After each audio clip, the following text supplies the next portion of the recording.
Everyone, my name is Jeffery McGonigle. I am one of the co-founders of Power Real Estate Group in Southern California. We have about 150 agents on our team. I'm also the co-founder, along with my partner on this call, Maria. We own MyVA Sidekick, um, and we support right around almost close to 100 clients, real estate clients right now. And today I really want to walk you guys through what one of the agents on our team, Stephanie Haines. Hey, Steph. Hey, thanks for joining, everyone. Walk you through what Steph has been able to accomplish in 2 years of working with a virtual assistant. So without further ado, let me introduce you to who Stephanie really is. Right. So today we're gonna be listing smarter, not harder, and I'll show you what Stephanie's been doing. Stephanie has last year, her VA coming in, she was able to grow 70K off of her with her ISA appointments that the ISA was able to set for her. Stephanie's been able to, in the first quarter, lock up $17 million. For anybody, that's a lot. These are her numbers for the first quarter. First quarter, Stephanie, you locked up 9 sellers. You closed 9 sellers. You were able to close 2 buyers. Right now, you have active 4 sellers on the market, 2 pending sales, and then you have 6 that are coming soon, totaling $17 million in volume and $380,000 in DCI. Tell me about it. Yeah. When I first started, it was just myself working with a prospecting VA. Her name is Leanne. She came on, started 20 hours a week. And then as I started getting busier and I really saw, how much value she was adding, I increased her hours to about 30 hours a week. So it was Leanne and I for the first year. We were really working heavily together. She was like my right hand. Really, mainly, we were prospecting buyers. I wasn't really working with sellers yet at that time. Um, and then as I started getting busier, I was 6 months pregnant.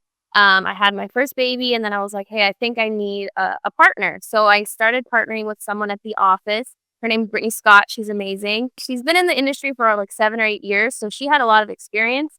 I was getting a lot more seller leads, so I wanted to partner up with someone that had that experience. I already had the VA helping me with the prospecting, so Brittany and I started working together.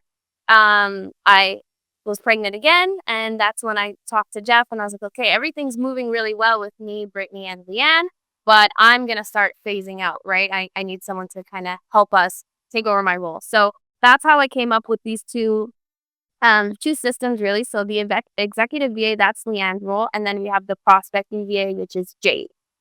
So really what the prospecting VA is doing is she's following up with all of our new leads. She's calling sellers every day, making sure deals of the week are being sent out for our new listings. Um, and so she's going in on our open houses, circle prospecting through our pawns, sending out the mailers, tracking those mailers, any Facebook leads that come in, she's adding those into the system, and making sure we're just not missing anybody new. 2 years ago, she's like, "Hey, I'm getting busy." I think you got to a point where you had like 5 listings signed, but we cover a large area. What are you gonna do to maintain the prospecting as you go and as you get busy? Yeah, so the lead source, we have multiple like prospecting platforms, Zillow being one of them. I have a lot of open house leads as well. So I have my own pawns. So every time I run an open house, all of those leads get put into a certain pawn. I probably have over like 500 leads in there, so they'll call those ones heavily as well. So the portals that we have is gonna be the Zillow, the Clevers, the Home Light, all of those things, right? Then when you're the big focus that we really try to focus on with the VAs is don't just have them calling your inbound, low hanging fruit. What about the open house? And when I'm going through one-on-ones with agents, majority of the agents are only calling an open house lead like 3 or 4 times, right? When you have a VA and their goal is they have a 7-day plan, a nurturing plan, like of what happens, you're able to stay top of mind to a buyer who might have walked into a couple of months ago. You have it written out. You put it on here, calendar. What's important about the calendar? Yeah, so the calendar that really came about because there's 4 of us, right, on our team. So we all have different lives, different appointments and things like that. So aside from my personal calendar that I share with Leanne directly, we created a shared calendar. This is just the shared calendar. My personal one is crazy. So I try to keep this one cleaner, just with, appointments that they set. and any, specific times that were not available. But this just helps guide them so they know when they're on the phone, where they can set the appointment. So we don't have to call that seller and reschedule because, that kind of looks bad. We want a really strong first impression. So that's what this is for. So this is Leanne's schedule. So she's like the executive, more admin VA, and this is her breakdown. So this is literally what she's doing every day. So from 7 a.m. to 9 a.m., this is what she's doing, right? So she's checking in on everything that happened from the day before, making sure everything's updated in all of the systems. And then she's going to start working on any admin tasks, any comps that she has to run for me, any listing presentations that she needs to put together for me. And then she comes back in the evening and she'll be doing the seller follow-up. All right. So what are we looking at right now, and who's actually doing this? Yes. So this is what I put together mainly because we had so many listings at one time that it was getting crazy and we had to focus. So Leanne is doing basically every step of this. So an appointment gets set. Then once an appointment is set, she's going to prepare the comps. Pause. Set by who? Either one of us. Okay. So Right. any appointment that gets set for a listing, she does it. Okay. Yeah. So she'll start running through this system. So she's going to prepare the comps. She's going to run the property profile, and she's going to create the listing agreement. And she's going to add all of those 3 things into my CRM. Okay. Okay. From there, I'm going to review with her. So based on the comps that she uploaded, I'm just going to go in and confirm, quickly do my own little search, make sure that I agree with what, she's found. And then once I approve it, she's going to go in and create the listing presentation, which is a template that I already have set. They really just have to go in and copy paste, changing the information. You have one person hunting for you all day, looking for opportunities, right?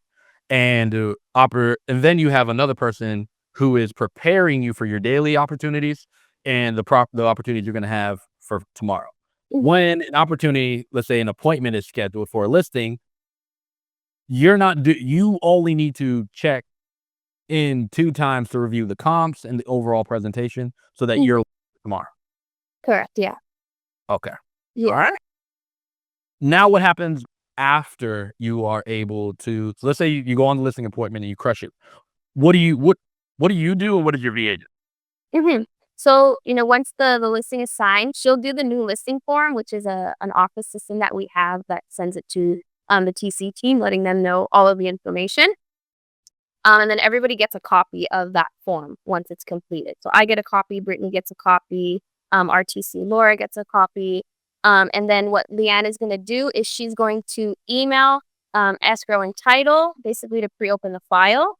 She's going to email the client like, hey, congratulations. So this gets sent to the client. And we did this because, we were so busy. So this really helps the client, feel at ease and know exactly who's going to be reaching out to them. You're going to start getting emails from these 3 people. Here's the role they play. All right, cool. Mhm. So after she emails the client, she has a list of vendors that she can reach out to and get those scheduled. And then she's also going to schedule the photos, our media day with the TC team, who's going to schedule the photographer directly. So on that same day, she's also going to schedule my listing video. So when I show up for photos, that same day I can do the listing video. And then once all that's ready, right, she's going to go into our system and post that there's an open house available to the office. So it's a form that Jeff really created that we can post our open houses and any agents can go in and select if they want to host it. So once I have that first open house date, those agents can schedule it. And then so we have the open house date, right? We know when we're going on the market. So now she can reach out to the design team, get an open house flyer created. And then from there, she can start promoting the marketing and basically promoting our first open house. So what she's doing is she's calling and sharing it with other agents, whether that be in our office, or other local agents in the area. They're also going to circle prospect the pond, and it's really easy for them to even send that open house flyer to, any of the potential leads that are interested to invite them. Okay. So, and like you said, you are using the database to constantly stay in front of people, right? So it's like, hey, new opportunity. Are you interested? Here's how to get more information. Open house opportunity coming soon. Anybody that you mentioned, I noticed because we're cleaning up the ponds right now, our hall boss, and you have your ponds broken down into open houses and different structures and different funnels for where they're at. Are these things that the VAs have access to? Is this where the VAs are making your ISAs are making calls from? So the VAs have access to all of my ponds. And like you said, you're organized into different sections. So the open house pond, that's a great one for them to kind of go in and match because, well, for example, I have a listing in Lake Forest and I already had a listing in that community. So all of those people that came into my first open house, they're reaching out to all those people because we have a new unit available. Moving her into like this role and then bringing in another VA to do the prospecting has really opened up my schedule a lot. So when it talks about training, how do you train your VAs and your team and ISAs to be able to, help your business? When Leanne started, she wasn't doing everything. It was really baby steps. So I started breaking down basically videos for everything and recording anything that I was doing. I would record it and then I could send it to her. I can give this to any of the VAs that start with me. How to look up properties that are available on the MLS, because those are all different things, right? Not everything's the same. How to create the email templates on Follow Up Boss so they can go in and add them into their Follow Up Boss. It's really something that they can go back and use if ever they have a question. And then if the question's still not answered, they can always reach out to me. I'm talking to them, or at least I'm talking to Leanne multiple times a day on Slack. The VAs, they do come with like basic training, but everybody's different, right? There's a lot of people that had VAs in the office and they might work differently than I do. So that's why I put together my own training guide. And it's really helped them grow and see how I like to work. And we've been doing now like a role play on Fridays. And I really started seeing results with Jade, who's the newer VA, on her calls, and her appointment set have been like taken off just from, I think we're on week like 6 of role play with them.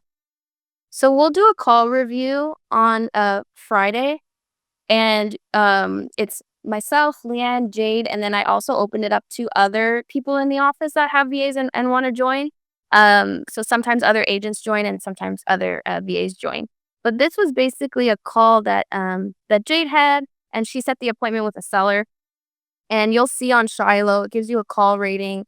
It gives you the transcript, so I can even go back, either listen to the call or read the transcript of the call. But what's super cool is that it gives you agent coaching tips. So it gives me an idea of what she did really well during the call and then possible improvements. And then we also practice objection handling. So we're kind of being proactive, and I'm letting them know like, hey, this lead generation account is different than this one, so you might get this objection with Zillow, but you won't get this objection with Clever, right? So preparing them for what's to come as well and practicing that. When we're having coaching opportunities with Stephanie, it looked very similar to this. Pulling up your calendars, looking at what your tasks are. It's looking at what can you delegate? What do you have an SOP for? And then same thing I'm doing with the agents. I'm going in and we're listening to calls and giving constructive feedback on different ways for them to improve and to build out different training and different campaigns. All right. It's like, so a lot of these different things are happening all at the same time. All right. Well, guys, I hope today was helpful. This is a visual breakdown of what and how to utilize a virtual assistant to be able to scale your business. She's doing this in less than 3 years of having a real estate license. She's doing this by documenting her processes and processes. I never know which one it is. And being able to communicate that clearly and setting up her team of virtual assistants to be able to be successful. All right. I appreciate everybody for joining us. Thank you, Stephanie. You crushed it. Thank you, team. Love you guys. Appreciate it. Out of here.